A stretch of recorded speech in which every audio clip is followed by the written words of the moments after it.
ارشاد فرمائی، اور مکے کی قسم اس لیے فرمائی کہ حضور کی نسبت سے پیارے آقا صلی اللہ علیہ وسلم وہاں موجود ہیں، وانت حل بہذا البلد، کیونکہ آپ وہاں موجود ہیں، اس لیے مکے کی قسم ارشاد فرمائی۔ اب اس جگہ ایک اور سوال ذہن میں اٹھتا ہے کہ وہ یہ کہ اللہ پاک چاہتا تو پیارے محبوب کو کسی اور شہر میں پیدا فرما دیتا، کیونکہ حضور کی پیدائش، ولادت اور حضور کے وہاں رہنے کی وجہ سے مکے کی قسم ارشاد ہوئی، تو پھر حضور کو کسی اور شہر میں پیدا فرما دیتا۔ خود ہی آپ کو مکہ شریف میں پیدا فرمایا، اور پھر آپ کی نسبت کی وجہ سے مکہ کی قسمیں بھی ارشاد فرماتا ہے۔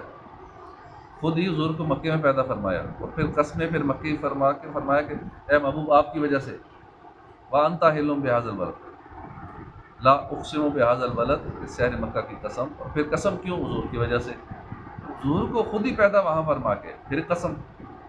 اس میں راز کیا ہے؟ آپ کو مکہ میں پیدا ہی کیوں فرمایا؟ ہزاروں شہر دنیا میں اور ہی موجود ہیں، ان میں سے کسی شہر میں آپ کو پیدا فرما دیا جاتا، تو جیسے حضور اس شہر میں پیدا ہوتے اس شہر کی عزت بڑھ جاتی۔ مکے میں کیا خاص بات تھی کہ آپ صلی اللہ علیہ وسلم کو یہیں پیدا کیا گیا؟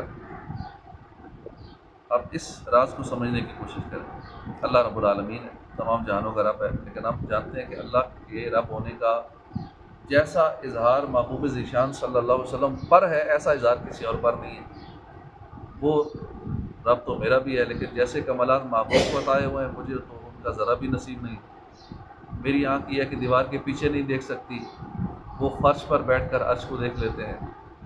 میرا ہاتھ 4 فٹ کے فاصلے پر رکھی چیز تک نہیں پہنچ پاتا، محبوب صلی اللہ علیہ وسلم زمین سے ہاتھ بڑھائیں تو جنت کے پھل تک پہنچ جاتے ہیں۔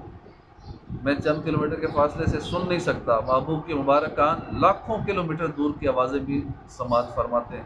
بلکہ سب جانے دیں، محبوب کے بچپن میں یہ شان ہے کہ چاند اشاروں پر چلتا تھا۔ ہماری ہزاروں سال کی زندگی ہو، ساری ہی عبادت میں گزار دیں، پھر بھی اس رتبے کے قریب کو بھی نہیں پہنچ سکتے۔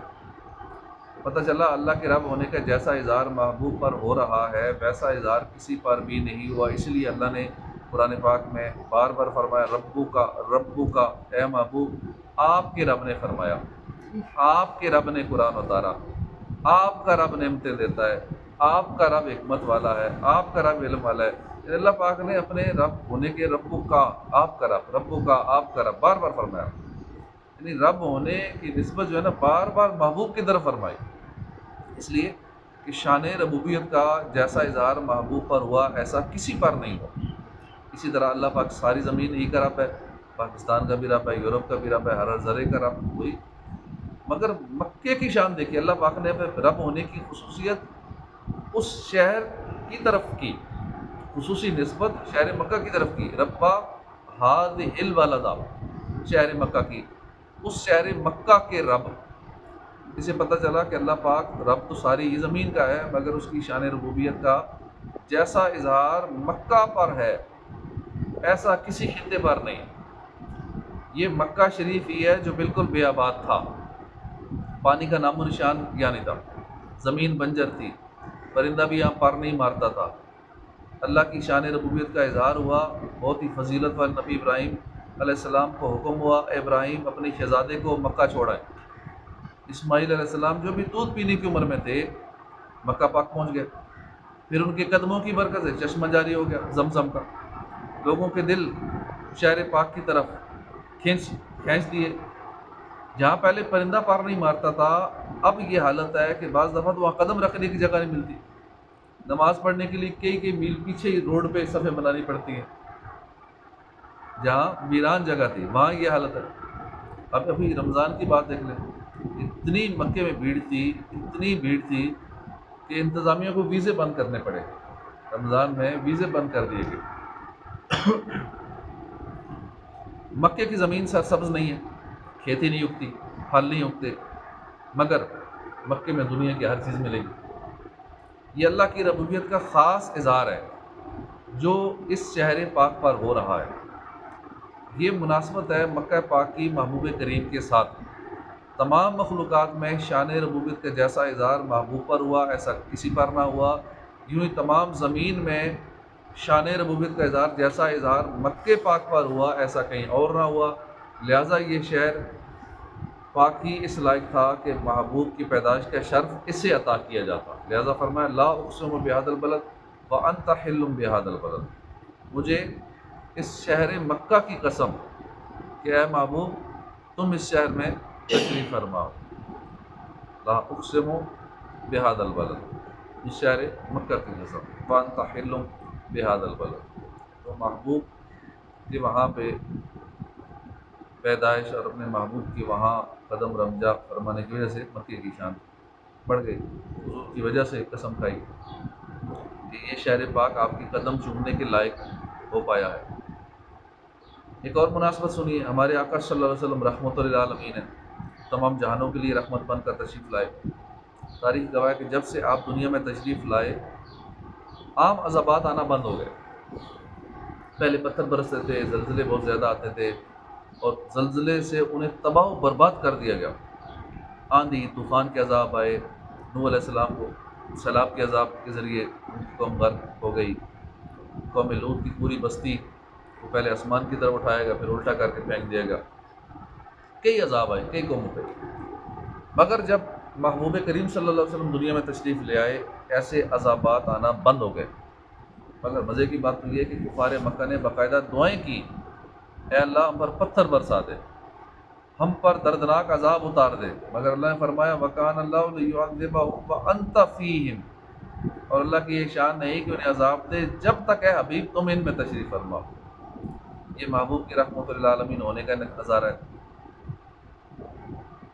قوم سمود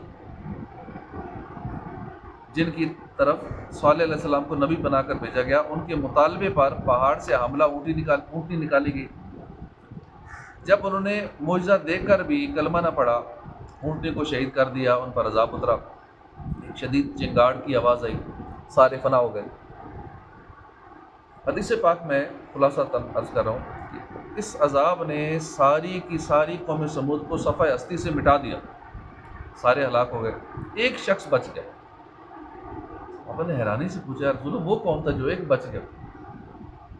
فرمایا اس کا نام ابو رغال تھا، وہ اس وقت مکے میں تھا، اسی وجہ سے اس پر عذاب نہیں آیا، لیکن جب وہ مکے سے باہر نکلا عذاب نے اسے گھیر لیا، وہ ہلاک۔ ایک بار پیارے آقا صلی اللہ علیہ وسلم طائف کی طرف جا رہے تھے، راستے میں ایک قبر کی طرف اشارہ کر کے فرمایا یہ ابو رغال کی قبر ہے، یہاں اس پر عذاب اترا تھا، لہٰذا یہیں دفن کر دیا گیا۔ اس کے ساتھ ایک سونے کی چھڑی بھی رکھی گئی تھی، صحابہ نے اس قبر کو کھود کر دیکھا تو وہاں سونے کی چھڑی موجود تھی۔ یہ مکے کی فضیلت ہے، محبوب صلی اللہ علیہ وسلم تمام جہانوں کے لیے رحمت ہے، آپ کی برکت سے تمام جہانوں کو امن نصیب ہو گیا، اسی شان کا فیضان مکے کو نصیب ہوا تو مکہ بھی مقام امن پایا۔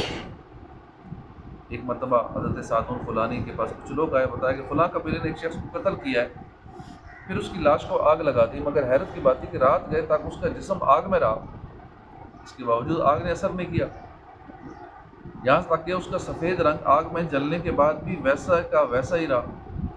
سعد الفلانی نے یہ بات سن کر کہا کہ اس مرنے والے شخص نے 3 حج کیے ہوں گے، انہوں نے بتایا کہ ہاں اس نے 3 حج کیے تھے۔ اس پر سعد الفلانی نے کہا کہ مجھے یہ بات پہنچی ہے کہ جو بندہ ایک حج کرے اس نے اپنا فرض ادا کیا، جس نے دوسرا حج کیا اس نے اللہ کی بارگاہ میں قرض پیش کیا، اور جس نے 3 حج کیے اللہ پاک اس کے جسم اور جسم پر اگنے والے بالوں کو جہنم پر حرام فرما دے۔